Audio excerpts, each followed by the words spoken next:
چند دعائیں بہت ضروری ہیں جو ان لیلۃ القدر میں آپ نے کثرت سے مانگنی ہے۔ ایک دعا سب سے پہلے میں نے بتایا کیا مانگنی ہے، نبی صلی اللہ علیہ وسلم نے فرمایا کہ لیلۃ القدر میں یہ دعا زیادہ پڑھا کرو، اللہم انک عفو تحب العفو فاعف عنا، اے اللہ تو معافی کو پسند کرتا ہے، سراپا معافی ہے، بس تو ہمیں معاف کر دے۔ قرآن میں 2 جگہ اللہ نے لیلۃ القدر کی فضیلت بیان کی، ایک سورہ دخان میں اور ایک سورہ قدر میں۔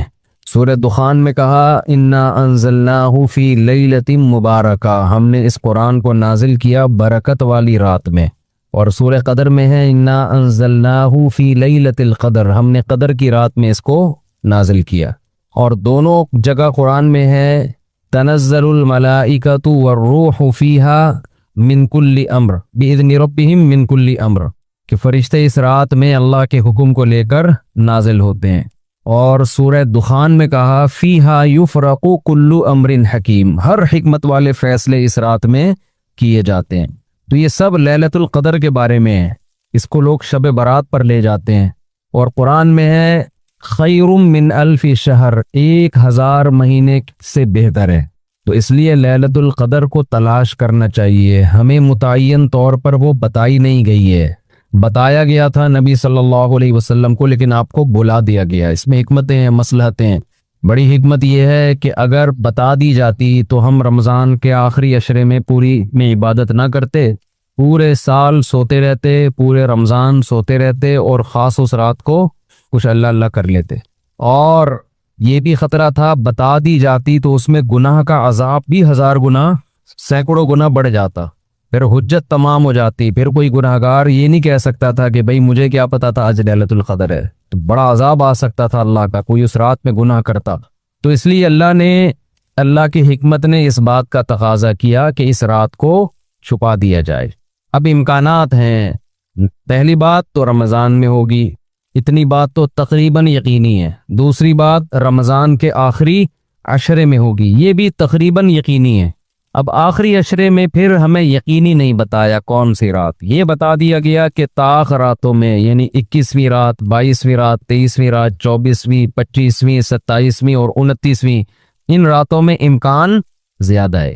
اور بعض حضرات کے نزدیک 27ویں میں امکان اور بھی زیادہ ہے، بعض حضرات کا موقف ہے، لیکن یقینی بات نہیں ہے۔ تو طاق راتوں میں یعنی کوشش تو کریں رمضان کے آخری عشرے میں عبادت کریں، ورنہ کم سے کم آخری درجہ کیا ہے کہ رمضان کی طاق راتوں میں خود بھی نماز، تلاوت اور دعا میں دل لگائیں، اور اپنے گھر والوں کو بھی نمازوں اور تلاوت میں لگائیں، دعاؤں کو، بچوں کو بھی لگائیں، اٹھایا کریں رات کو جا کے کہ بیٹا اٹھو، تھوڑا اللہ اللہ کر لو، نماز پڑھ لو، کچھ اللہ سے دعائیں مانگ لو۔ دعا کو بہت فوکس کرنا چاہیے، آج کل دعاؤں کو چھوڑ دیا بالکل، حالانکہ سب سے بڑی عبادت ہی دعا ہے۔ دعا میں اللہ اور بندے کا جو کنیکشن ہوتا ہے نا، وہ نماز میں بھی نہیں بنتا، وہ تلاوت میں بھی نہیں بنتا، وہ جو تعلق بنتا ہے نا اللہ اور بندے کا دعا میں، وہ کسی عبادت میں نہیں بنتا۔ تلاوت کا مطلب تو یہ کہ اللہ آپ سے کیا کہہ رہا ہے وہ سن لیں آپ، اس میں تو یہ فائدہ ہوتا ہے، لیکن دعا میں تو آپ اللہ سے تعلق بڑھاتے ہیں نا، آپ اللہ سے مانگتے ہیں۔ اس لیے ان راتوں میں خوب گڑ گڑا کے لمبی لمبی دعائیں مانگنے کا معمول بنائیں۔ اعتکاف والے ساتھی بھی بیٹھ جائے کریں اکیلے میں، کہیں کچھ کر لیں، اللہ اللہ سب کچھ مانگ لیں، یہ سوچ کر کہ جو مانگیں گے اللہ ہمیں وہ دے گا۔ جب انسان مانگتا ہے نا، پتہ نہیں ملے گا نہ ملے، تو پھر ملتا نہیں ہے۔ اللہ کہتا ہے جب تیرا میرے بارے میں یہ نظریہ ہے کہ میں دیتا ہی نہیں ہوں، تو پھر مانگتا رہے بیٹھ کے، میں نہیں دوں گا۔ اللہ میں استغنا بہت ہے، اللہ کا معاملہ یہ ہے کہ اللہ میں استغنا بہت ہے، اللہ کے سامنے جھکو گے تو وہ چھپڑ پھاڑ کے دے گا، تھوڑی سی بھی اکڑ دکھاؤ گے تو پھر اللہ کا کچھ نہیں بگاڑ سکتے، پھر خود ہی رلتے رہو گے، ساری زندگی برباد ہوتے رہو گے۔ جیسے نبی صلی اللہ علیہ وسلم نے ایک بوڑھے کو بخار میں دیکھا، فرمایا کہ طہور، یہ بخار تمہارے گناہوں کو معاف کرے گا، خیر برکت کا ذریعہ ہے۔ وہ بیچارہ کہیں غصے میں تھا، اس نے کہا یہ ایک بڈھے کو تنگ کرنے کے لیے آیا ہے۔ آپ نے فرمایا اب ایسا ہی ہوگا، یہ گناہوں کی معافی کا ذریعہ اب نہیں بنے گا۔ تو دعا میں مانگیں یہ سوچ کر کے یقینی طور پر اللہ میری دعا کو قبول کرے گا، اور بار بار مانگتے رہیں۔ مانگیں کیا، یہ بڑی پرابلم ہے، یہ بڑا مسلمان کے ساتھ مسئلہ ہے۔ بھائی بڑی بڑی چیزیں مانگیں اللہ تعالیٰ سے۔ سب سے بنیادی ضرورت ہماری کیا ہے؟ فَمَنْ زُحْزِحَ عَنِ النَّارِ وَأُدْخِلَ الْجَنَّةَ فَقَدْ فَازَ، جسے جہنم کی آگ سے بچا لیا گیا اور جنت میں داخل کر دیا گیا، وہ ہے اصل کامیاب۔ تو یہ مانگو اللہ تعالیٰ سے، اے اللہ مجھے جنت مانگنے کا مطلب پتہ ہے کیا ہوتا ہے؟ یہ نہیں ہوتا کہ میں انہی بدماشیوں میں رہوں لیکن آخرت میں مجھے معاف کر کے جنت میں داخل کر دینا، یہ قطعاً مطلب نہیں ہے۔ جنت مانگنے کا مطلب یہ ہے کہ اے اللہ وہ کاموں کی توفیق دے دے جن کی وجہ سے جنت ملتی ہے۔ یہ تو بہت کفر ہے ایک طرح کا کہ میں رہوں ایسے ہی، اور یہ تو گویا اللہ کی آیات کا مذاق اڑانے والی بات ہو گئی۔ تو ہدایت مانگے، ہدایت، سیدھا راستہ، ایسا راستہ کہ جس پہ چل کے کیا ملتی ہے؟ جنت، اس راستے پہ چلا دے، یہ سب سے زیادہ مانگا کریں۔ اور جو دین کے کام میں لگے ہوئے ہیں، مبلغین ہیں، علماء ہیں، دینی مدرسے کے طلبہ ہیں، وہ ایک اور دعا بہت زیادہ مانگا کریں، کیونکہ ان کو صرف جنت تھوڑی چاہیے، ان کو تو یہ چاہیے کہ ہمیں اللہ نے پیغمبروں کا وارث بنایا ہے، تو ہم سے اے اللہ تو دین کا کام بہت زیادہ لے لے، جو ہمارا مقصد ہے، ہمارا ہدف ہے۔ اگر ایک عالم کاروبار کامیاب کر کے چلا گیا تو یہ کون سا تیر مار لیا اس نے؟ یہ کوئی اس کا اصل کام تھوڑی تھا۔ ایک عالم شادی کر کے 4 شادیاں کی اور دھڑا دھڑ بچے پیدا کر کے دنیا سے چلا گیا، کام تو یہ بھی اچھا کیا اس نے، لیکن یہ اس کا اصل ہدف؟ یہ تو کوئی بھی کر سکتا ہے۔ یہ تو ابو ظہبی کے جو سابق بادشاہ تھے ان کے میرے خیال ہے 100 کے قریب کہا جاتا ہے بیٹے تھے ان کے، دھڑا دھڑ شادیاں کی انہوں نے۔ وہ لوگ تو پھر طلاقیں دے دے کے بھی کرتے رہتے ہیں نا عرب بادشاہ، انہیں کوئی نہیں پوچھتا کہ طلاق دے بھی آپ اور نہیں یہ گھر کا شروع کر دینا، پٹو گے بہت برے طریقے سے، اور ویسے بھی شریعت میں پسندیدہ کام نہیں ہے طلاق دینا، کہ عرب لوگوں کے پاس پیسہ بہت ہے، وہ بھائی ایک بیوی کو طلاق دی ہے، بھائی بنگلہ دے دیا، وہ خوش ہوتی ہے، چل بھائی بنگلہ ملا، پھر ایک اور شادی کی، تو ان کے ہو جاتے ہیں 100۔ تو عالم کا اصل کام کیا ہے؟ اللہ اس سے دین کا کام لے لے۔ جیسے پیغمبروں کو دنیا میں بھیجا گیا دین کی خدمت کے لیے، وہ اگر وہی نہ کریں تو پھر ان کا مقام اور مرتبہ ہے؟ ظاہر ہے ان کا مقام کس لیے؟ دین کی خدمت۔ تو جو دینی مدرسوں کے طلبہ ہیں، علماء ہیں، ان کا تو یہ فرض ہے کہ اتنا مانگے اللہ سے کہ اللہ ہماری صلاحیتیں ضائع نہ ہو، تو ہم سے دین کا بہت زیادہ کام لے لے۔ ایک عامی آدمی بھی یہ دعا مانگ سکتا ہے، لیکن طلبہ اور علماء کے لیے اس کی اہمیت زیادہ ہے۔ تو اس میں ہمارے حضرت یہ دعا بتایا کرتے تھے، اے اللہ اخلاص کے ساتھ کام لے لے دین کا، کیونکہ دین کے کام میں بہت دفعہ ریاکاری آتی ہے۔ کام دین کا ہوتا ہے لیکن پھر آدمی کی اپنی انا شامل ہو جاتی ہے، اپنی پبلسٹی، میں بڑا بن جاؤں، میری پروموشن ہو، مجھے لوگ واہ واہ کریں، یہ نفس کی خواہش اس میں کیا ہوتی ہے؟ شامل، اور اس سے دین کا کام تو ہو جاتا ہے، آپ کو قیامت کے دن تکے کا بھی اجر نہیں ملتا۔ کیوں؟ حدیث میں آتا ہے ان اللہ رب یؤید ھذا الدین برجل فاجر او کما قال صلی اللہ علیہ وسلم، اللہ بعض دفعہ کسی فاسق سے بھی دین کا کام لے لیتے ہیں، اس کا اللہ کی نظر میں مقام نہیں ہوتا لیکن بعض دفعہ کام اللہ اس سے لے لیتے ہیں، ہو جاتا ہے لیکن مقبول نہیں ہوتا وہ۔ تو اخلاص کے ساتھ دین کے کام کی اللہ توفیق دے، کس کے ساتھ؟ اخلاص۔ دوسرا عافیت کے ساتھ۔ دین کے کاموں میں آزمائشیں بہت ہیں، جیلیں بھی ہیں، لوگوں کی صلواتیں بھی ہیں، تو انسان اللہ سے دعا یہی مانگے کہ عافیت کے ساتھ ہو جائے، آزمائشوں میں نہ گھروں میں۔ اور تیسری بات، قوت اور ہمت کے ساتھ۔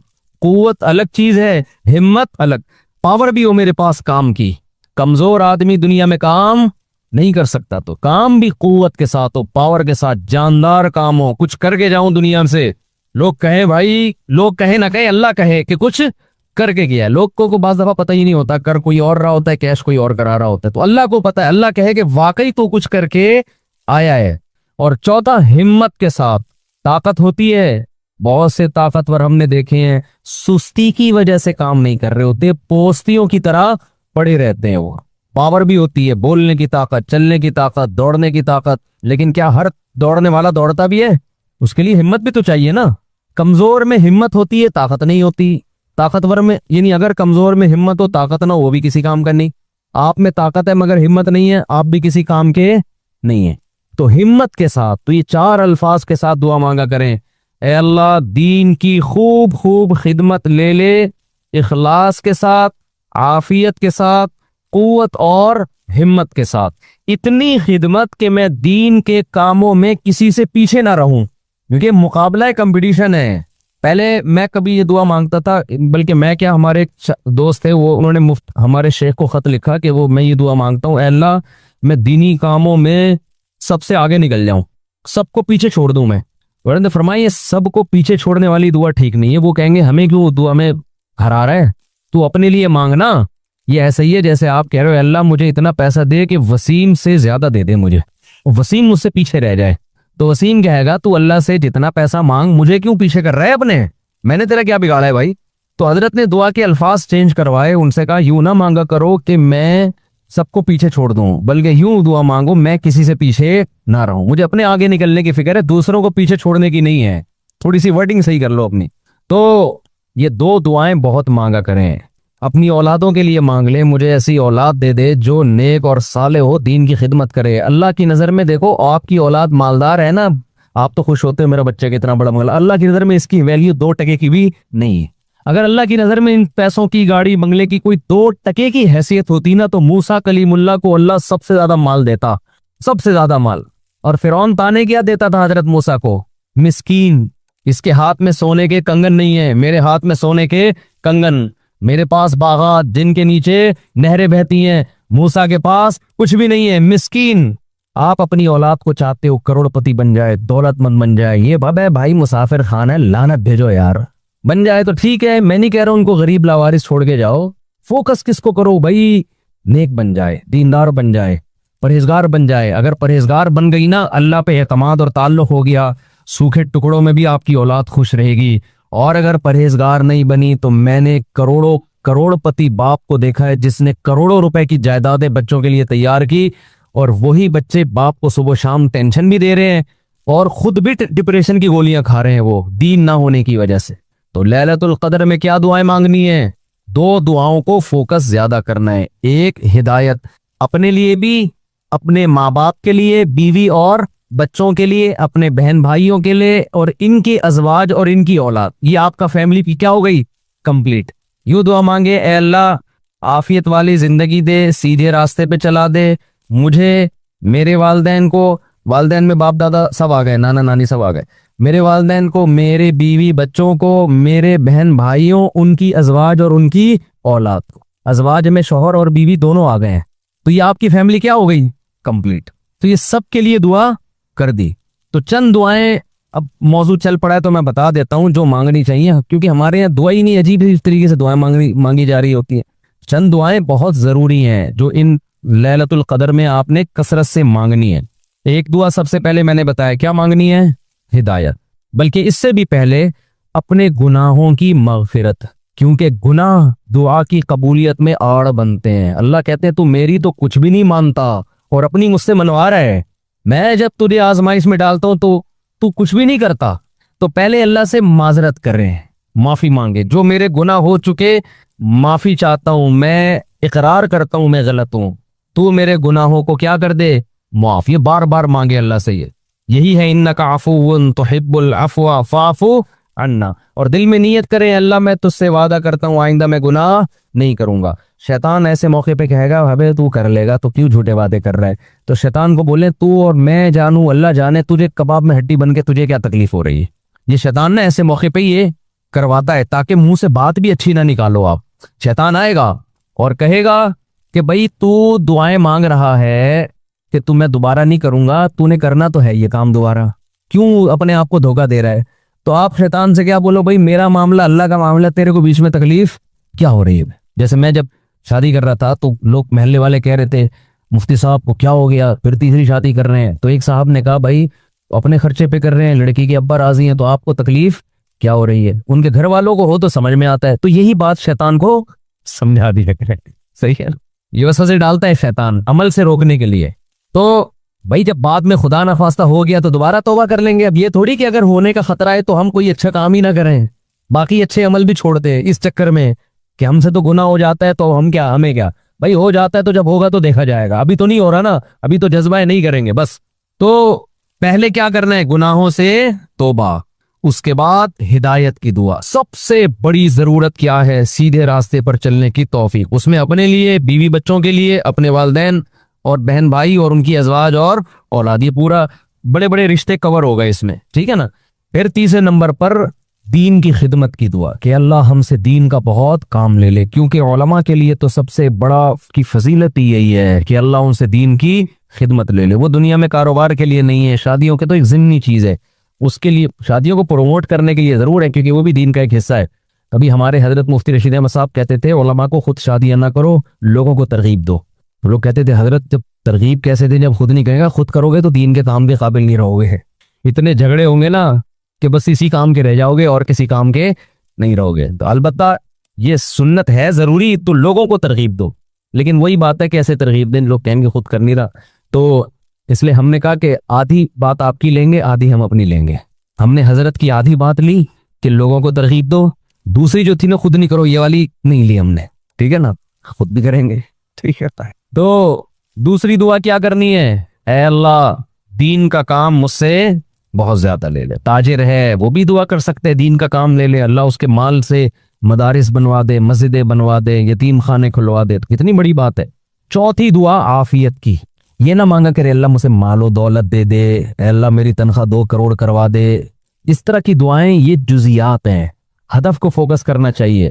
اللہم انی اسألک العفو والعافیہ، معافی چاہتا ہوں، عافیت، عافیت والی زندگی، ٹینشنوں سے پاک زندگی چاہیے۔ اب وہ اللہ کی مرضی ہے، پیسہ دے کے ٹینشن سے پاک کر دے یا بغیر پیسے کے آپ کو ٹینشن فری بنا دے، عافیت چاہیے مجھے۔ فی الدین والدنیا والآخرہ، دین میں بھی عافیت، میرا دین بھی مصیبتوں سے محفوظ رہے، میری دنیا بھی اور آخرت بھی۔ وفی اہلی و مالی، میرے گھر بار بھی پریشانیوں سے محفوظ رہیں، بیوی بچے بھی، و مالی، اور میرا مال بھی مصیبتوں سے محفوظ رہے۔ مالوں پہ ہلاکتیں آ جاتی ہیں، فیکٹریوں کو آگ لگ جاتی ہے، تو یہ بڑی جامع دعا ہے، سمجھتے ہو؟ اس کے بعد ایک دعا اللہ سے اور مانگ لو۔ شادی شدہ آدمی کے لیے گھر ایک بڑی ٹینشن ہوتا ہے نا، وہ کہہ سکتا ہے کہ میں اللہ سے مصیبت سے پناہ مانگ رہا ہوں، تو مصیبتیں تو میں نے گھر میں خود پالی ہوئی ہیں۔ شادی شدہ لوگ، بعض لوگوں کی یہ رائے ہوتی ہے، تو یوں دعا مانگو، ربنا ہب لنا من ازواجنا وذریاتنا قرۃ اعین، اے اللہ ہمیں ہماری ازواج یعنی بیویوں اور اولاد کی طرف سے آنکھوں کی ٹھنڈک۔ یہ دعا عورت بھی مانگ سکتی ہے، کیونکہ زوج کا لفظ بیوی پر بھی اور شوہر پر بھی۔ آنکھوں کی ٹھنڈک دے، ان کو ہماری آنکھوں کی ٹھنڈک بنا دے، جب ہم گھر آئیں تو خوشی ہو، میری وائف بیٹھی ہوئی ہے ماشاءاللہ، میرے بچے بیٹھے ہوئے، خوشی ہو۔ یہ نہ ہو کہ جب گھر آئے تو پتہ چلا بیگم میکے گئی ہوئی ہے تو خوشی سے پاگل ہو جائے آدمی، جیسا کہ آج کل ہو رہا ہے۔ وہ ٹک ٹاک پہ آتے تھے نا پہلے، اب تو پتہ نہیں موقع ہی نہیں ملتا دیکھنے کا۔ وہ ایک آدمی کا دکھایا، اس کی بیوی میکے جا رہی ہے تو وہ بڑا پریشان، نہ کہ یار جا رہی ہے، کچھ افسوس ہوا، اور ادھر منہ کر کے خوشی سے ناچ رہا ہے، ٹھیک ہے نا۔ تو یہ کنڈیشن نہ ہو۔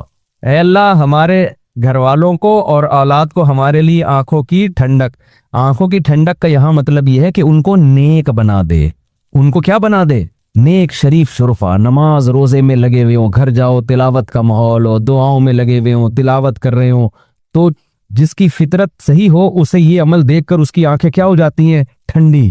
اور اگر آپ گھر میں گئے، بیگم صاحبہ ڈرامہ دیکھ رہی ہیں، سین چل رہا ہے بڑا ٹائٹ قسم کا نا، اور بچے بھی پب جی پہ لگے ہوئے ہیں، فلمیں دیکھ رہے ہیں، میوزک سن رہے ہیں، خدا کی قسم اس سے آپ کی آنکھیں ٹھنڈی نہیں ہوگی۔ میں لوگوں سے کہتا ہوں اپنی بچی کو اسکارف پہناؤ، پراپر ڈریس پہناؤ، پھر دیکھو کتنی پیاری لگے گی آپ کو۔ اور آپ اس اسکارف جو ہے نا اور اسکرٹ پہنا دو، سلیو لیس کپڑے پہنا دو، آپ کو وہ آنکھوں کی ٹھنڈک نہیں لگے گی۔ گھر کا ماحول دینی ہو، طہارت کا، نماز کا، تلاوت کا، معمولات کا۔ تبلیغ والے کروا دیتے ہیں، اپنی عورتوں کو تبلیغ میں وقت لگواؤ گے تو گھر میں یہ معمولات شروع ہو جائیں گے۔ تبلیغ میں بڑی جان ہے، بڑے بڑے لوگوں کو میں نے دیکھا ہے، بیگم کنٹرول میں تھی، تبلیغ میں لے گئے، صحیح ہو گئی، وہ گھر کا ماحول بن گیا۔ اور گھر کا ماحول عورت سے بنتا ہے، آدمی سے نہیں بنتا۔ تو آنکھوں کی ٹھنڈک بنا دے۔ وَجَعَلْنَا لِلْمُتَّقِينَ اماما، یہ اسی کی تفسیر ہے، اور ہمیں پرہیزگاروں کا امام بنا۔ یہ مطلب نہیں کہ اگلے الیکشن میں ہم جیت جائیں۔ پرہیزگاروں کا امام کا مطلب امام تو ہم ہیں ہی، ہمارے ماتحتوں کو پرہیزگار کر دے، اچھے لوگوں کے سربراہ ہوں ہم۔ تو بیوی بچے آپ کے ماتحت ہوتے ہیں نا، تو ہمیں ان کو کیا بنا دے؟ تو پرہیزگار بنا دے۔ تو یہ دعا بھی بہت امپورٹنٹ ہے۔ اللہ نے نیک لوگوں کی صفات میں یہ دعا بھی بیان کی ہے کہ وہ ہم سے یوں دعا مانگتے ہیں۔ اور 2 دعائیں اور جلدی سے بتا دوں، یہ ٹاپک نہیں تھا، لمبا ہوتا جا رہا ہے مسلسل، اس پہ میں مستقل انشاءاللہ بیان کروں گا۔ 2 دعائیں اور لیلۃ القدر میں، اور ویسے بھی معمول بنائیں۔ ایک دعا یہ کہ جہنم کی آگ سے خلاصی، بار بار قرآن یہ بیان کرتا ہے، جنت کی طلب اور جہنم کی آگ سے خلاصی۔ قرآن بار بار کہتا ہے ہمارے نیک بندوں کے دل میں جنت کی اتنی لالچ ہے کہ راتوں کو اٹھ اٹھ کے اللہ کو پکارتے ہیں کہ اللہ ہمیں اس جنت کا وارث بنا دے، محروم نہ کرنا اس جنت سے۔ جن کا آخرت پر ایمان نہیں ہے نا، انہوں نے جنت کو دوسرے درجے پہ رکھا ہوا ہے۔ میں بھی ہو سکتا ہے جنت ہو، مل جائے تو ٹھیک ہے، اس طرح سے مانگ رہے ہوتے ہیں۔ آپ مجھے بتاؤ، دنیا میں آپ کو کوئی ایسا پیکج دیا جائے کہ یہ کر لو تو تمہیں پھر اس کے بدلے میں یہ ملے گا، تمہیں 1000 گز کا بنگلہ ملے گا، اور ایسا بنگلہ ہوگا، کروڑوں روپے کا بنگلہ ہوگا، اس میں پھر تمہاری بڑی اچھی شادی ہو جائے گی، بہت خوبصورت بیوی ملے گی تمہیں، اور اس میں تمہاری خوراک ایسی ہوگی، تمہاری جوانی 100 سال تک رہے گی ہے بھائی، اور تمہیں جناب کروڑوں کروڑوں روپے کی گاڑیاں ملیں گی۔ یعنی جنت کے 10ویں حصے کی بات اگر ہم سے کی جائے دنیا میں، تو میرا خیال ہے سارا دن اس کی تلاش اور طلب کے علاوہ ہمارا کوئی کام نہیں ہوگا، کیونکہ یقین ہے نا، اس دنیا کو دیکھا ہوا ہے، آخرت کو دیکھا نہیں ہے۔ تو اللہ تعالیٰ کہتے ہیں کہ ہمارے نیک بندے راتوں کو اٹھ کے اللہ سے کیا مانگتے ہیں؟ جنت، کہ اللہ ربنا وآتنا ما وعدتنا علی رسولک، اے اللہ تو نے پیغمبروں کی زبان سے جس جنت کا ہم سے وعدہ کیا ہے، وہ اس وعدے سے ہمیں محروم نہ کرنا، وہ دینا ہمیں جنت، ہم محتاج ہیں اس کے، وہ بڑی دلنشیں جنت ہے۔ ایسا نہ ہو کہ نیک لوگ اس میں جا رہے ہوں اور ہمیں اس سے روک دیا جائے، اس وقت یہ منظر قہر بن کے گرے گا آپ کے اوپر، بہت بڑی ٹینشن ہوگی، اور جہنم کی آگ سے پناہ، ربنا صرف عنا عذاب جہنم، جہنم کی آگ کو ہم سے دور کر دے۔ تو یہ چند دعائیں ہیں جو مانگا کریں پابندی کے ساتھ، سمجھتے ہو کہ نہیں سمجھتے؟ اور ایک آخری دعا، اگر آپ کے والدین دنیا سے جا چکے ہیں یا آباء و اجداد کوئی بھی جا چکے ہیں، ان کی مغفرت کی دعا، ان کو بھولنا، جن میں والدین تو بہرحال وہ تو زندگی بھر نہیں بھولنا ان کو۔ جب مغفرت کی دعا تو سب سے پہلے اپنے والدین کے لیے الگ الگ مانگا کرو، باپ کے لیے الگ اور ماں کے لیے الگ، ہول سیل کے حساب سے نہ مانگا کرو۔ بعض لوگ ہول سے، یا اللہ جتنے بھی مرحومین دنیا سے جا چکے ہیں سب کی مغفرت فرما دے، تو مرحومین میں ابا بھی آ گئے، اماں بھی آ گئے، نانی بھی آ گئی، دادی بھی، سب ہول سے دعاؤں میں ہول سیل نہیں چلتا، نام لے لے کے اس میں زیادہ خشوع خضوع پیدا ہوتا ہے، سمجھتے ہو؟ اب ظاہر ہے سارے مرحومین کا تو نام لے نہیں سکتا نا، تو خود ہی مرحومین میں داخل ہو جائے گا تھوڑی دیر میں، تو چند اسپیسیفک مرحومین کا نام لے کے پھر ہول سیل کے حساب سے کہ جتنے دنیا سے مسلمان جا چکے ہیں اللہ مغفرت کرے، تو یہ کام ضرور کرنا چاہیے لیلۃ القدر میں۔ اور لیلۃ القدر میں مخصوص عبادت ثابت نہیں ہے، یہ جو چل رہا ہوتا ہے نا کہ پہلی رکعت میں یہ سورت پڑھیں، پھر یہ سورت پڑھیں، پھر یہ سورت پڑھیں، یہ سب چیزیں غیر ثابت ہیں، بدعت ہیں، ان سے اجتناب کریں، تمام دوائیں بچوں کی پہنچ سے دور رکھیں، تمام بدعتیں اپنی اور بچوں کی پہنچ سے دور رکھیں۔ تو لیلۃ القدر میں آپ سمپل نماز پڑھیں، زیادہ سے زیادہ دعا مانگیں، اور تسبیحات ہیں، تلاوت ہے، یہ کام کریں، سمجھتے ہو؟ دوسرا، جتھے نہ لگائیں لیلۃ القدر میں، اس کو بھی لوگوں نے ایک شو بنا لیا ہے، جتھے دوست عوام مسجدوں میں ٹوپیاں پہن کے جا رہے ہیں اور پھر بیٹھے ہوئے ہیں، گپے لگ رہی ہیں، ہاں ہلا گلا چل رہا ہے، پھر چلو جی جماعت سے نماز ہو رہی ہے، ٹھیک ہے جماعت سے نماز بھی پڑھ سکتے ہیں، لیکن تراویح میں تو بڑی جماعتیں جائز ہیں، وہ تو ثابت ہے خلفائے راشدین سے، تہجد میں بڑی جماعت ثابت نہیں ہے، لہذا یہ بھی بدعت ہے۔ تراویح بھی تو ثابت ہے نا، اس میں تو جتنے پوری مسجد بھر جائے، لیکن تہجد میں اس طرح تداعی کہ اتنے لوگوں کو اکٹھا کرنا کہ قاری صاحب تہجد پڑھا رہے ہیں سب لوگ آ جاؤ، یہ نبی سے ثابت نہیں ہے، جب ثابت نہیں ہے تو جائز بھی نہیں ہے۔ تو اس لیے تہجد میں اگر کسی نے جماعت پڑھنی ہے، 2-3 سے زیادہ افراد کو اکٹھا بولو نہ کرے، تاکہ زیادہ تعداد نہ ہو جائے لوگوں کی، لیکن بہتر یہی ہے کہ اپنے طور پہ پڑھیں تہجد۔ تراویح ہو گئی جماعت کے ساتھ، باقی نوافل کیسے پڑھیں؟ انفرادی میں الگ اللہ سے تعلق بنتا ہے، جماعت میں الگ تعلق بنتا ہے، تو اس میں انفرادی کو فوکس کریں۔ تو کوئی مخصوص صورتیں پڑھنا، پہلی رکعت میں یہ، دوسری میں یہ بھی بدعت ہے۔ صلاۃ التسبیح کی جماعت بھی جائز نہیں ہے، سمجھتے ہو؟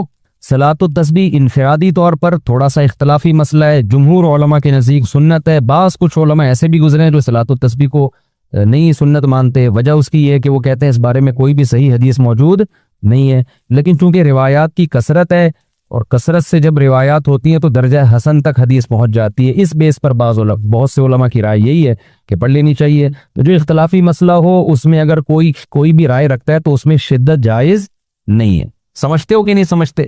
تو اچھا، میرا موقف چونکہ یہ والا ہے جو ابن تیمیہ رحمہ اللہ کا موقف تھا، تو میں کیا، میری اوقات کیا، بعض بڑے علماء کا بھی وہی موقف ہے، تو اس لیے تو میں بھی اسی موقف کو مانتا ہوں، لیکن کوئی پڑھتا فتویٰ میں یہی دیتا ہوں جو جمہور کا ہے کہ بھئی ٹھیک ہے، جو مفتہ بھی قول تو یہی ہے کہ پڑھ لینا چاہیے۔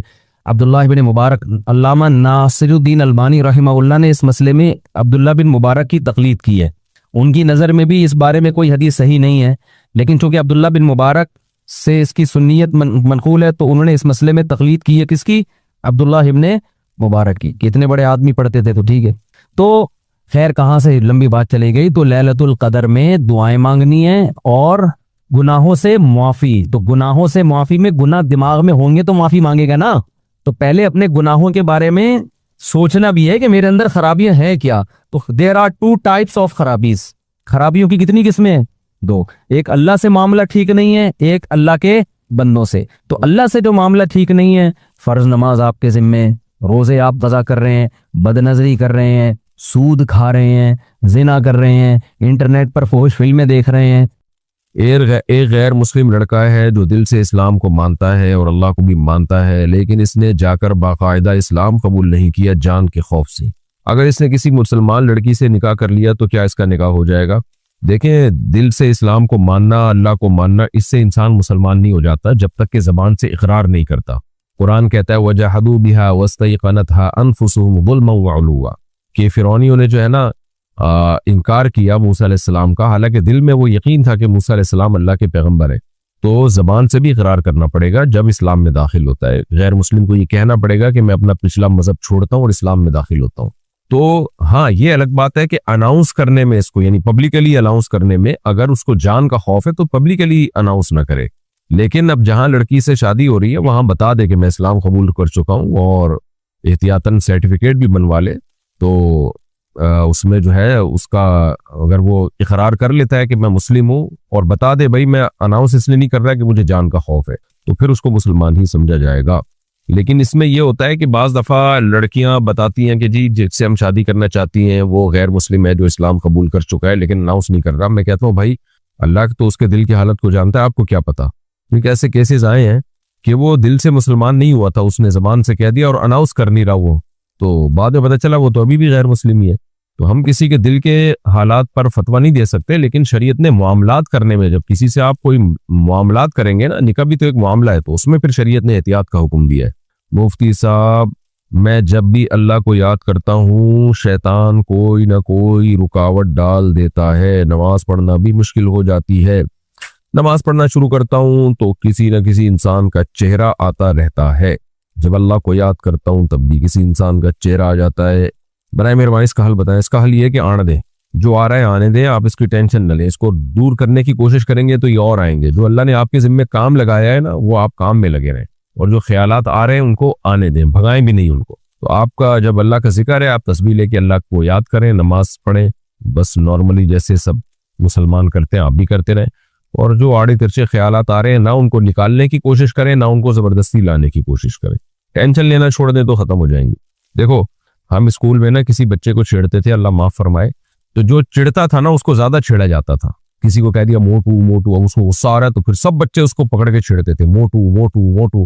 تو شیطان بھی یہی کرتا ہے کہ جب آپ وسوسوں سے تنگ ہوتے ہیں تو شیطان وسوسے اور لے کر آتا ہے، تو آپ تنگ ہونا چھوڑ دیں، وسوسے مارکیٹ سے شارٹ۔ کسی بچے کو آپ چھیڑیں تو وہ نہیں، یعنی چڑ کے ذریعے چھیڑیں تو وہ نہیں، جب چڑھے گا اس کو غصہ ہی نہیں آئے گا تو پھر کہنے والا خود ہی چھوڑ دیتا ہے کہ یار اس پہ تو کوئی اثر ہی نہیں ہو رہا۔ محمد تسلیم اختر انڈیا سے، شریعت میں بیوی کو بھائی کس بات پر مارنے کی اجازت ہے اور کہاں پر اور کتنا، ان کو پوری جگہ بتاؤں میں کس جگہ پر کتنے کلومیٹر فی گھنٹہ کی سپیڈ سے آپ نے تھپڑ لگانا ہے اور کس بات پہ لگانا ہے۔ میرے بھائی ایسے سوال اوپنلی نہیں پوچھے جاتے، مارنا بیوی کو اچھی بات نہیں ہے، اور میں اگر اس طرح کے مارنے کے طریقے بتانا شروع کر دوں تو لوگ تو جری ہو جائیں گے، ظلم کرنا شروع کر دیں گے۔ ہماری سوسائٹی میں خاص طور پر جو ان پڑھ علاقے ہیں ان میں تو عورتوں پہ ظلم ہوتا ہے، تو اللہ نے اجازت دی ہے چند شرطوں کے ساتھ، تو اور ترغیب نہیں دی ہے، اور یہ حکم ہے کہ بے تحاشا نہیں مار سکتے آپ۔ تو اس طرح کی کچھ شریعت نے پابندیاں لگائی ہیں، اور لیکن ترغیب نہیں دی ہے، بہت شدید مجبوری میں اجازت دی ہے، کیونکہ مرد گھر کا سربراہ ہے۔ باقی نبی صلی اللہ علیہ وسلم نے اپنی ازواج میں کبھی کسی پہ ہاتھ نہیں اٹھایا، تو اس لیے اس سے ایوائڈ کریں۔ ایک آدمی دبئی میں ہے، اس کی شادی کو 15-16 سال ہو گئے ہیں، اس کے 3-4 بچے بھی ہیں۔ اب ایک عورت نے جو کہ ان کے رشتہ دار ہے یہ بتایا کہ اس آدمی نے اور اس کی بیوی نے ایک عورت کا دودھ پیا ہے، تو اب کیا کرنا ہوگا؟ کچھ بھی نہیں کرنا ہوگا، ایک عورت کی گواہی سے اب رشتہ نہیں حرام ہو جاتا۔ یہ ہوتا ہے شادی کے بعد بعض دفعہ کوئی آ کے بتا رہے ہوتے ہیں انہوں نے ایک دوسرے کو دودھ پیا، تو جب تک معتبر گواہیوں سے یہ ثابت نہ ہو جائے اس کی کوئی حیثیت نہیں ہے۔ قاری صاحب کا بچوں کو مارنا جائز ہے یا نہیں؟ قاری صاحب کا بچوں کو ہاتھ لگانا اس زمانے میں جائز نہیں ہے، مارنا تو بہت دور کی بات ہے۔ مجھے لگ رہا ہے یہ سوال پہلے ہو چکے ہیں، خیر پڑھ لیتے ہیں۔ جعفر اقبال ہنگو سے، پیسے جمع کر کے کرکٹ ٹورنامنٹ کرنا کیسا ہے؟ آج کل اس میں جوا ہوتا ہے، سب ٹیمیں پیسے جمع کرتی ہیں، جو ٹیم جیت جاتی ہے اس کو دے دیتے ہیں، جو ہار جاتی ہے اس کے پیسے ضائع ہو جاتے ہیں، تو یہ جوا ہے۔ سمیر شیخ انڈیا سے، اگر کوئی شخص کسی لڑکی سے بہت عشق کرتا ہو اور وہ نیت کرے کہ جنت میں اسے اللہ سے مانگوں گا، لیکن حدیث میں آتا ہے کہ جس کی بیوی ہوگی اسے وہی ملے گی، تو اب اس بیچارے کا کیا ہوگا؟ یہ بیچارہ میں نے خود بڑھا دیا، انہوں نے نہیں پوچھا تھا۔ یہ جنت میں نہیں جائے گا جب ایسی حرکتیں ہوں گی، اس کی ایسی سوچ ہوگی، تو جہنم میں جائے، وہاں ایک دوسرے کی بیویوں کے عاشق ہو جائے۔ بھائی بات یہ ہے کہ جب آپ کو کسی لڑکی سے عشق تھا اور وہ کسی کی بیوی بن گئی ہے تو چھوڑ دیں اس کا خیال، مانگنا چھوڑ دیں اس کو، بس بھول جائیں اس کو، دماغ سے نکال دیں، تب جنت میں جائیں گے، ورنہ جنت میں جانا آپ کا مسئلہ بن جائے گا۔ باقی جنت میں جانے کے بعد آپ کو اللہ آپ کی ہر چاہت پوری کر دے گا، وہ نہیں ملے گی تو اس سے اچھی کوئی دوسری اللہ دلا دے گا آپ کو۔ ضروری تو نہیں ہے کہ سارا حسن اسے ایک اکیلی پہ ہی نازل ہو رہا ہو، اور دل بھی تو اللہ کے ہاتھ میں ہے نا۔ جنت میں اللہ آپ کے دل سے اس کا عشق نکال کے کسی اور کا عشق ڈال دے گا، وہ آپ کو آپ کی معشوقہ وہاں مل جائے گی، تو جنت میں اچھا ہی ہوگا جو بھی ہوگا، لیکن یہ نہیں کریں کہ کسی اور کی بیوی مانگ رہے ہیں آپ۔ میں دہلی سے پاکستان آ رہا تھا تو سفر میں ایک دن کا روزہ نہیں رکھا، لیکن پاکستان میں عید، دبئی میں عید کے ایک دن بعد آئی، اس لیے میرے 30 روزے پورے ہو گئے، تو اب میں اس روزے کی قضا رکھوں گا؟ جی رکھیں گے، کیونکہ جب آپ چلے تھے راستے میں بھی صبح صادق ہوئی ہے تو وہ روزہ آپ پر لازم ہو گیا۔ اکیلے میں ایک دوسرے سے ایجاب و قبول کر لیا تو نکاح ہو جائے گا؟ نہیں۔ جعفر اقبال ہنگو سے، ایسی مووی دیکھنا جس میں صرف کامیڈی ہو، بے حیائی نہ ہو، تو کیا یہ جائز ہے؟ بالکل بھی بے حیائی اگر نہیں ہے تو جائز ہے، لیکن بہتر نہیں ہے، ٹائم ویسٹنگ ہے، بہرحال جائز ہے۔ اگر بھابھی دیور سے پردہ نہ کریں تو کیا یہ گناہ کبیرہ میں آئے گا؟ دیکھیں بالکل گناہ کبیرہ میں آئے گا، کیونکہ پردہ نہ کرنا ایک دفعہ تو نہیں ہوتا نا، وہ تو کنٹینیو یہ ہوتا ہے کہ پھر پردہ جو کرتی ہیں وہ کرتی ہیں، جو نہیں کرتی ہیں وہ نہیں کرتی۔ صغیرہ گناہ بھی اصرار سے بار بار کرنے سے کبیرہ بن جاتا ہے، تو اس لیے بھابھی پر دیور سے پردہ کرنا لازم ہے، اگر وہ نہیں کرتی تو یہ کبیرہ میں ہی آئے گا۔ کیا یہود و نصارہ جس کمیٹی کے مالک ہیں ان میں کام کیا جا سکتا ہے؟ جس کمپنی کے مالک ہیں اس میں کام کیا جا سکتا ہے؟ جی کیا جا سکتا ہے۔ یہ سوال نہیں لگ رہے ہیں مجھے۔ کمیشن بیسڈ سیلری لینا جائز ہے؟ کمیشن بیسڈ سیلری کا کیا مطلب ہے؟ کمیشن بیسڈ سیلری تو یعنی آپ نے کوئی کام کیا تو آپ کو اس کا ایک کمیشن مل رہا ہے، تو جائز ہے یہ؟ آپ کی کیا مراد ہے؟ مجھے سوال دوبارہ آپ بھیجیں ایکسپلین کر کے۔ اگر ہمارے گھر میں قرآن خوانی یا قل خوانی یا ربیع الاول کا کھانا آئے تو کیا وہ کھانا جائز ہے، جبکہ پتہ ہو کہ وہ ختم اللہ کے نام پر ہی پڑھا ہے، وہ ختم اللہ کے نام پر ہی پڑھا ہے، کسی غیر اللہ کے نام پہ نہیں پڑھا، تو کیا رشتہ داری نبھانے کے لیے سے یا کھانے کی بے حرمتی نہ کرنے کے لیے سے اس کو کھا سکتے ہیں؟ متزلہ العالیہ، جو سامنے آیا کھا لیا۔ دیکھو بھائی، قرآن خوانی یا قل خوانی یا ربیع الاول کا کھانا یہ بہرحال بدعت ہے۔ جو قرآن خوانی اصال ثواب کے لیے ہوتی ہے، اس کا ہمیں کوئی ثبوت نہیں ملتا نبی صلی اللہ علیہ وسلم سے، تو نہ کھایا کریں۔ لیکن بہرحال جب گھر میں آ گیا ہے، آپ اس قرآن خوانی میں شرکت تو نہیں کی نا آپ نے، جب کھانا گھر میں آ گیا ہے تو آپ رشتہ داروں کو بتا دیں کہ یہ عمل ٹھیک نہیں ہے آپ کا، یہ جو آپ بدعتیں کر رہے ہیں یہ عمل ٹھیک نہیں ہے، کیونکہ آپ نے کھانا لے کے کھا لیا نا، اس سے ان کی بدعت کی تائید ہوگی، تو کہیں گے لو بھائی ٹھیک نہیں ہے اور کھا رہے ہیں، تو آپ ان کو بتا دیں کہ یہ عمل آپ کا ٹھیک نہیں ہے۔ پھر وہ کھانا چونکہ بذات خود حرام نہیں ہے، کیونکہ اس پہ غیر اللہ کا نام نہیں لیا گیا، تو پھر اس کو ضائع کرنے سے بہتر ہے کھا لیں، لیکن ان کو یہ ایک دفعہ بتا ضرور دیں کہ بھئی یہ ٹھیک نہیں ہے، تاکہ ان کو آپ کے عمل سے یہ احساس، یہ خیال نہ ہو کہ یہ لوگ اس کو جائز سمجھتے ہیں۔ کیا جب بچے قرآن پاک کو پورا کر لیتے ہیں تو ان کی آمین کرنا جائز ہے؟ جائز ہے، بچوں کی حوصلہ افزائی ہوتی ہے اس سے کہ بھئی بچوں نے قرآن ختم کیا ہے تو ایک دعوت کرتے ہیں، یہ حوصلہ افزائی کے لیے جائز ہے۔ کیا 786 کا مطلب بسم اللہ ہوتا ہے؟ علم اعداد بھی کسی بات کو، کلام کو لکھنے کا ایک طریقہ ہے، تو 786 کا مطلب بسم اللہ ہی ہوتا ہے، لیکن یہ سنت کے خلاف ہے۔ سنت یہی ہے کہ بسم اللہ کو پورا بسم اللہ کی صورت میں لکھا جائے، یعنی جو عربی رسم الخط ہے اس میں لکھا جائے۔ کیا تہجد کی نماز حضور صلی اللہ علیہ وسلم پر فرض تھی؟ بہت سے علماء اس کے قائل ہیں کہ تہجد کی نماز نبی صلی اللہ علیہ وسلم پہ فرض تھی، واللہ اعلم۔ اگر بیوی نیک ہو اور شوہر اس کے ساتھ بے جا زیادتی کرے، اس کو آرام بھی نہ کرنے دے اور گھر کے کاموں میں اس کو بالکل اہمیت نہ دے اور اپنی بیوی کو بالکل ویلیو نہ دے، اور جب وہ بیمار ہو تب بھی اس کے آرام میں خلل پیدا کرے، تو اس کی اولاد کو کیا کرنا چاہیے؟ کیا اپنی ماں کے لیے سٹینڈ لینا چاہیے؟ محبت سے باپ کو سمجھانا چاہیے، ابو آپ تھوڑا سا خیال کریں، بلکہ خود نہ سمجھائیں، کسی کے ذریعے سمجھوائیں۔ بیٹے جب باپ کو سمجھاتے ہیں تو باپ میں الٹا اور زیادہ وہ جو ہے نا منفی جذبات پیدا ہونا شروع ہو جاتے ہیں کہ یہ کون ہوتے ہیں مجھے سمجھانے والے. تو ہونا یہ چاہیے. ایک تو بڑا مسئلہ آج کل ہماری سوسائٹی میں یہ ہے، ماں باپ نے جو بچے پیدا کرنا چھوڑ دیے نا، اس کا بڑا نقصان ہے کہ شادی کے بعد لڑکی پہ جب ظلم ہوتا ہے نا، تو کوئی سالے والے ہوتے ہی نہیں ہے اتنے کہ وہ بہنوئی کو ظلم سے روکے. ایک آدھ بچہ ہوتا ہے. آپ کل ہی ایک خاتون آئی ہے میرے پاس، بیچاری کے ظلم ہوا، طلاق ہو گئی 3-4 بچوں کے ساتھ. میں نے کہا، اب وہ کہہ رہی ہے نا میرا شوہر جو طلاق دینے والا شوہر ہے میرے بچوں کا خرچہ بھی نہیں دے رہا، کورٹ کے دھکے نہیں کھا سکتی میں، وجہ اس کی یہ کہ میں نے کہا آپ اپنے خاندان کے افراد کو ڈالیں، تو پھر خاندان ہی نہیں ہے، ابا بوڑھے ہو گئے ہیں اور بھائی ہے نہیں کوئی، تو یہ پھر بچیوں کے ساتھ یہ ہوتا ہے حساب کتاب. تو اس لیے بھائی اپنی بچیوں کو بھائی دیں، اپنے بھائیوں کو، اپنے بیٹوں کو بہنیں دیں، خاندان دیں. یہ 2 بچوں کے بعد کوئی پیچھے کھڑا نہیں ہوتا کہ وہ اس کے حقوق کی آواز اٹھائے. خاندان میں اللہ نے انسان کو پیدا کیا ہے کہ جب خاندان کے کسی فرد، خاندان والے آپس میں جتنا بھی لڑیں، لیکن جب اپنے کسی فرد پہ ظلم ہوتا ہے تو کھڑے بھی یہی ہوتے ہیں پھر مقابلہ کرنے کے لیے. تو یہ بھی بڑا مسئلہ ہے کہ اب بیٹے باپ سے کیسے لڑیں گے بھائی؟ لڑے گا تو وہ نا جو، ہاں اگر بیٹے سمجھدار ہیں تو محبت سے ان کو وہ باپ کو سمجھا سکتے ہیں، لیکن میں یہ بتا رہا ہوں کہ سمجھائیں گے تو ہوتا ہی ہے کہ باپ میں الٹے منفی جذبات پیدا ہونا شروع ہو جاتے ہیں کہ میری اولاد مجھے سمجھا رہی ہے. تو اللہ ہدایت دے. ہم یہی دعا کرتے ہیں. اور اپنے جو ہے نا خاتون جس کے ساتھ یہ ظلم ہو رہا ہے وہ اپنے بھائیوں کو بتائے، اپنے والد کو بتائے. پہلے تو شوہر کو آرام سے سمجھائے بھائی کیا ہو گیا، تبلیغ میں وقت لگوائیں. تبلیغ میں بھی بہت سے لوگوں کے اخلاق بہت اچھے ہو جاتے ہیں، ہم نے دیکھا ہے.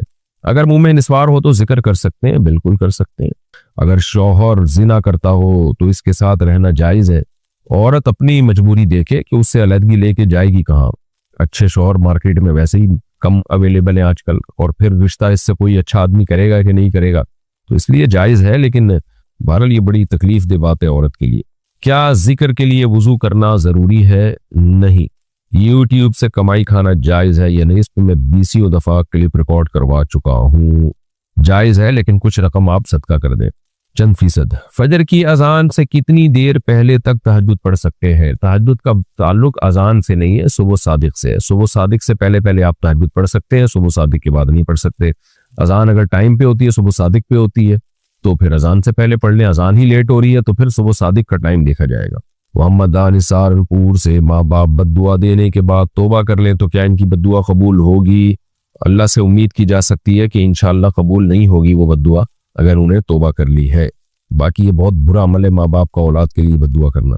اگر کوئی لڑکا ہندو ہو اور ہم اسے پسند کرتے ہوں اور اس کے لیے دعا کریں یا اللہ یہ مسلمان ہو جائے، کیا یہ دعا کرنا جائز ہے؟ بالکل جائز نہیں ہے، کیونکہ آپ اس کے اسلام کی دعا اپنی پسندیدگی کی وجہ سے کر رہی ہیں. یہ جائز اس لیے نہیں کہ کسی کی ہدایت کی دعا، اس کسی غیر محرم کے بارے میں اتنا فری ہونا اس سے اور اس کی لیے دعائیں مانگنا، اس سے فساد کا اندیشہ ہے. ویسے تو کسی کے لیے بھی دعا مانگی، یہ بھی دعا مانگی جا سکتی ہے اللہ میری اس سے شادی کرا دے، اس دعا میں کوئی حرج نہیں ہے.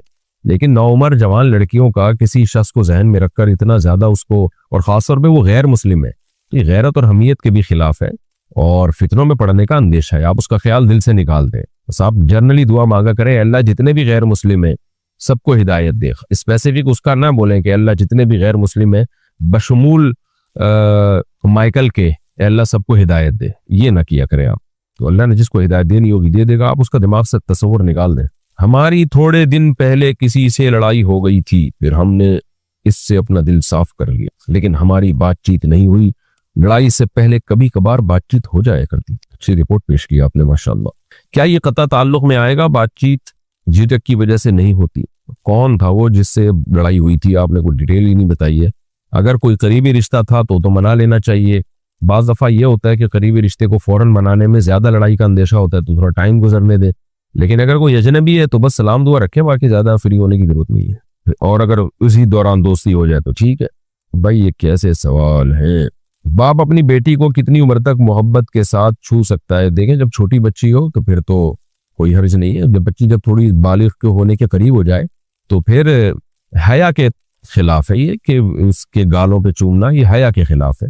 باقی باپ کی نیت بری نہیں ہوتی. باپ کے لیے بیٹی کا رشتہ سب سے مقدس ہوتا ہے، تو بیٹی کے سر پہ ہاتھ رکھنا چاہیے، ماتھے کو چوم لینا چاہیے، بس اتنا کرنا چاہیے. عمر حذیفہ جھنگ، کیا ہم بغیر میوزک کے گانے سن سکتے ہیں؟ صرف گانے کی آواز ہو، میوزک نہ ہو نہیں سن سکتے. یہ چیزیں انسان کو گناہوں کی طرف لے کے جاتی ہیں. ساجد اتر پردیش سے، آذان کے وقت کیا سلام کا جواب دے سکتے ہیں اور اذان کے وقت سلام کر سکتے ہیں؟ دے سکتے ہیں جواب، سلام بھی کر سکتے ہیں. اگر کوئی کاروبار پارٹنرشپ پر شروع کیا ہو اور بعد میں اس کو الگ کر لیں تو کیا یہ جائز ہے؟ جائز ہے بھائی، پارٹنرشپ تھی، جب چاہے توڑ دیں، اگر کوئی معاہدہ نہیں ہوا آپ کا۔ مسجد بناتے وقت کیا مسجد کی بیسمنٹ کو پارکنگ کے لیے چھوڑ سکتے ہیں؟ پہلے سے نیت کرنی پڑے گی پھر چھوڑ سکتے ہیں، یعنی جگہ جب خریدی ہے اور مسجد کے لیے وقف کرنے جا رہے ہیں تو وقف کرنے سے پہلے یہ سوچ لے کہ بھائی یہ اوپر کا ایریا مسجد کا ہے، نیچے کا ایریا مسجد کے کاموں کے لیے ہے، یعنی پارکنگ کے لیے، مسجد یعنی نماز کے لیے ہوگا نہیں ہوگا وہ۔ کیا اذان سے پہلے نماز پڑھ سکتے ہیں؟ اگر وقت داخل ہو گیا تو پڑھ سکتے ہیں، لیکن جماعت سے نماز پڑھنا شریعت میں لازم ہے، بلا عذر جماعت چھوڑنا جائز نہیں ہے۔ میں نے غلطی سے پرساد کھا لیا، اب کیا کروں؟ یہ پرساد ہوتا کیا ہے؟ بہت زیادہ میں سن رہا ہوں، کیونکہ میں وہ مندر میں گیا تھا نا، بلوچستان میں ولاگ بنایا تھا، تو وہاں وہ کسی ہندو نے میرے اکرام میں کچھ لا کے رکھا، وہ تو ویسے ہی اکرام کیا کہ بھئی ایک بندہ آیا مہمان کے طور پر، تو میں نے وہ کھا لیا، تو اب اتنے کمنٹس کے مفتی صاحب پرساد کھا رہے ہیں، میں تو مٹھائی کھا رہا تھا بھائی، پرساد تو نہیں کھا رہا تھا۔ تو وہ مٹھائی تھی اور کچھ اس میں وہ جو چائے کے ساتھ کچھ ہوتا ہے لوازمات جو بھی کسی مہمان کے اکرام میں کیا جاتا ہے، تو بہرحال کوئی مگر مذہبی چیز ہے تو پھر جائز نہیں ہے، کوئی ان کے مذہب کا حصہ ہے ایسی چیز ہے تو پھر جائز نہیں ہے، پھر نہیں کھائے۔ کیا شرمگاہ کو ہاتھ لگانے سے وضو ٹوٹ جاتا ہے؟ نہیں ٹوٹتا۔ میرے گھر پر بالکنی میں الو آ کر چیختا ہے اور اس وقت بالکنی میں بلی بھی تھی، اف اف توبہ، اس سے کچھ ہوتا تو نہیں ہے؟ الو آ کے چیختا ہے بھائی ان کی بالکنی میں، ماشاءاللہ، اور بالکنی میں بلی بھی تھی، تو یہ کیا مطلب؟ بلی کے ہونے سے آپ کو اعتراض ہو رہا ہے یا الو کے چیخنے سے آپ کو اعتراض ہو رہا ہے کہ الو کیوں چیخا ہے، یا ایسے ٹائم پہ کیوں چیخا کہ بالکنی میں بلی بھی ہے؟ تو الو کو اس سے کیا غرض کہ بالکنی میں کون ہے؟ تو کچھ نہیں ہوتا اس سے۔ مفتی صاحب زلفیں رکھنا کیسا ہے؟ جائز ہے۔ انصاف حاصل کرنے کے لیے لڑائی کرنا کیسا ہے؟ جائز ہے، اپنا حق وصول کرنے کے لیے جو جائز حق ہے، لیکن کس سے لڑائی کر رہے ہیں پہلے یہ دیکھا جائے گا۔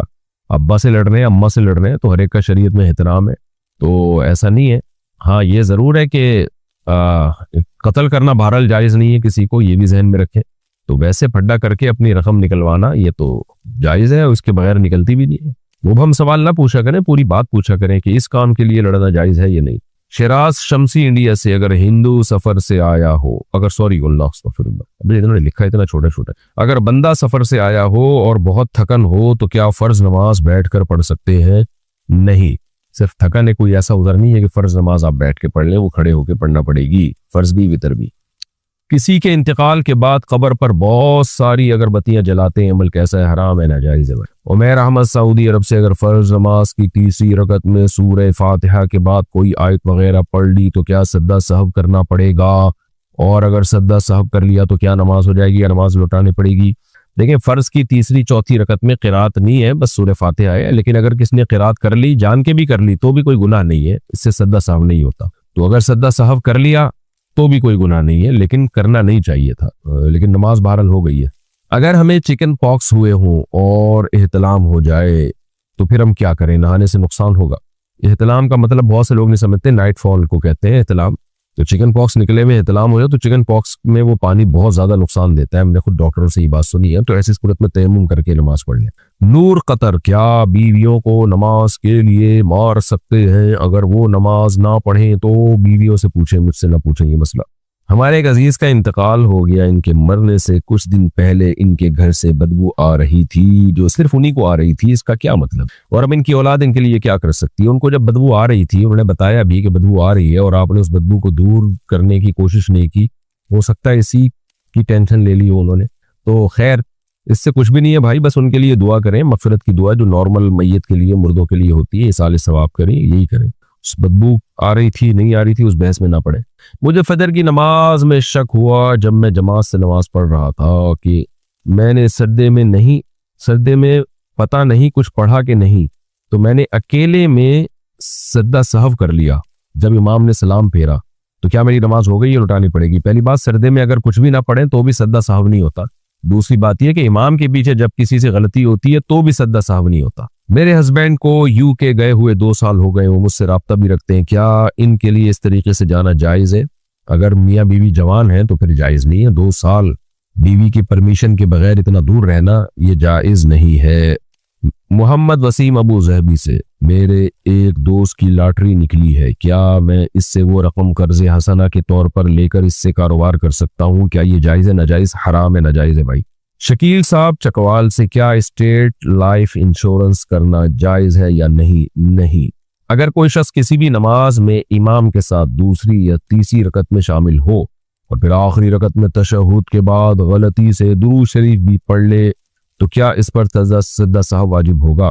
نہیں واجب ہوگا، کیونکہ امام کے پیچھے تھا نا جب تک انسان امام کے پیچھے ہوتا ہے غلطی کرنے سے اس پہ سجدہ سہو لازم نہیں ہوتا۔ میں انڈیا سے ہوں، میرے گھر والوں نے میرا نام کافر الدین رکھ دیا، استغفر اللہ۔ اب میں کیا کروں؟ آپ مسلم الدین کر دیں اس نام کو۔ کسی کو مذاق میں بھی کافر کہنا یہ بہت بڑا جرم ہے۔ تو ماں باپ کو ہو کیا گیا ہے آپ کا نام انہوں نے یہ رکھ دیا ہے، اللہ ان کو ہدایت دے بھائی۔ کتنا بھی بڑا جرم ہو کسی کو کافر نہیں کہا جا سکتا، اور اس کا نام رکھنا اور یہ سب بہت بری چیز۔ کیا پائس بانڈ جائز ہے یا نہیں؟ جائز نہیں ہے۔ قبلے کی طرف پیر کرنا گناہ ہے، تو کیا قبلہ اول کی طرف بھی پیر کرنا گناہ ہے؟ نہیں جی، قبلہ اول کی طرف پیر کرنا گناہ نہیں ہے۔ اچھا، بعض لوگ یہ دلیل دیتے ہیں کہ بھئی قبلے کی طرف پیر کرنے کے ناجائز ہونے کی کیا دلیل ہے؟ میں بتا دیتا ہوں۔ قرآن مجید میں اللہ نے حکم دیا ہے کہ وَمَن يُعَظِّمْ حُرُمَاتِ اللَّهِ فَإِنَّهَا وَمَن يُعَظِّمْ حُرُمَاتِ اللَّهِ وَمَن يُعَظِّمْ شَعَائِرَ اللَّهِ فَإِنَّهَا مِن تَقْوَى الْقُلُوبِ۔ اللہ تعالیٰ نے ہمیں لا تحلوا شعائر اللہ کے شاعر جتنے بھی ہیں ان کا احترام کا حکم دیا ہے۔ اب احترام تو واجب ہے، احترام کیا کیسے جاتا ہے؟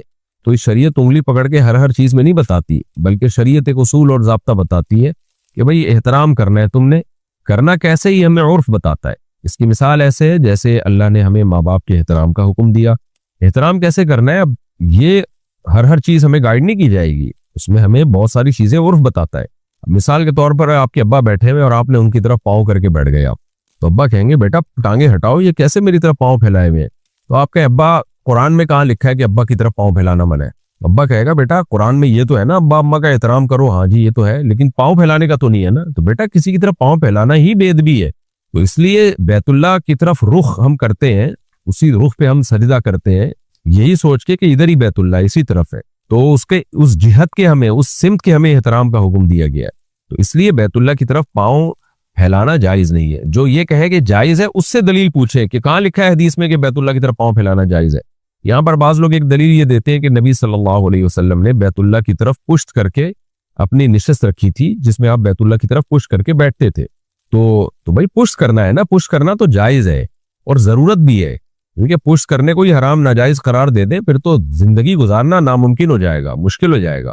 بیت اللہ میں ہم نے بہت سے لوگ دیکھے ہیں ایسے الٹے پاؤں واپس آ رہے ہوتے ہیں، پیچھے کھمبے سے ٹکراؤ گے بھائی، کسی چیز سے بندوں سے ٹکراؤ گے، گرو گے، تو وہ تو ناممکن ہے۔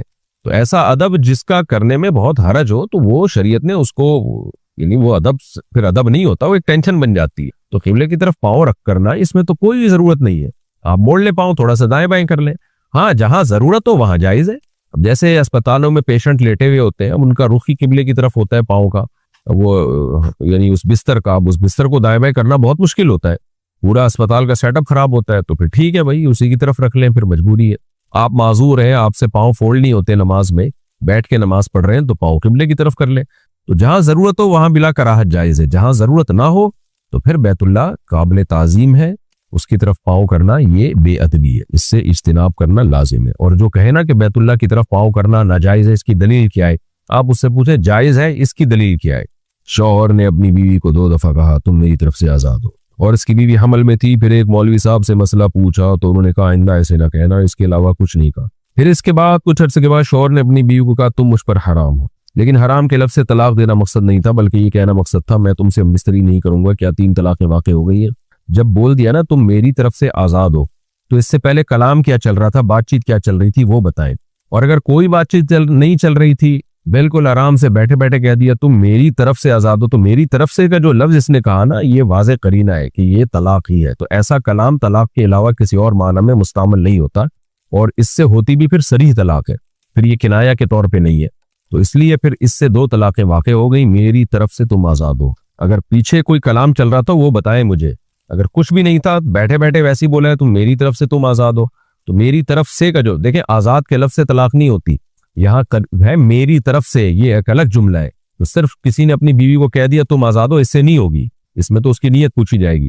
یہاں ہے کہ میری طرف سے، اس پر ہم نے پوری ایک تحقیق ہے، جامع الرشید میں مفتی عابد شاہ صاحب نے بہت زبردست اس پہ تحقیق لکھی تھی، تو وہ بالکل عرف کے مطابق انہوں نے اس کو ایکسپلین کیا اس میں۔ تو اس تحریر کا ہی خلاصہ میں بتا رہا ہوں، اور میں بھی اس تحریر سے متفق ہوں میری طرف سے کا لفظ جب بول دیا تو اس کا مطلب ہے کہ اگر سیاق و سباق میں کوئی ایسا قرینہ نہیں ہے جس سے پتہ چل رہا ہے کہ اس کی نیت طلاق کی نہیں ہے تو پھر تو ہم یہی کہیں گے نہیں ہے، لیکن اگر بیٹھے بیٹھے میں وہی کہہ رہا ہے میری طرف سے تم آزاد ہو تو یہ کلام پھر طلاق ہی کے معنی میں استعمال ہوتا ہے اور صریح طلاق ہے۔